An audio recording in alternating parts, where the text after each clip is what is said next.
तासगाव तालुक्यातील नागरिकांचा मुंबईतील आंदोलकांना भरघोस रसद मदत. मराठा आरक्षणाच्या मागणीसाठी मुंबई येथे सुरू असलेल्या आंदोलनाला तासगाव तालुक्यातील मराठा बांधवांनी मोठा प्रतिसाद दिला आहे. आंदोलनात सहभागी झालेल्या भावंडांना जेवणासाठी लागणारी रसद म्हणून तासगाव तालुक्यातील नागरिकांनी उदंड मदत केली आहे. तालुक्यातील विविध गावांमधून तांदूळ, भाकरी, डाळ, भाजीपाला, तेल, मसाले, पाण्याच्या बाटल्या, बिस्किटे, पुढे बॉक्स, नाश्त्यासाठी लागणारे साहित्य यांसह दैनंदिन जेवणासाठी लागणारे साहित्य मोठ्या प्रमाणावर जमा करून आंदोलकांपर्यंत पोहोचविण्यात आले.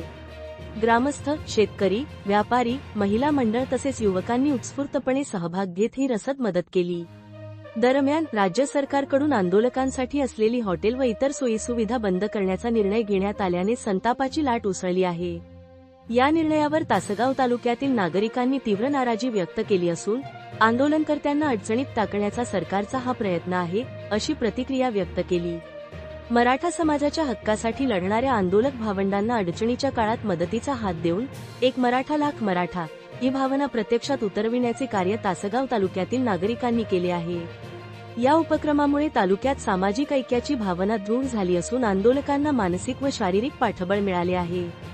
तहसील तासगाव संवाददाता अंकुश तानाजी सुर्वेची रिपोर्ट.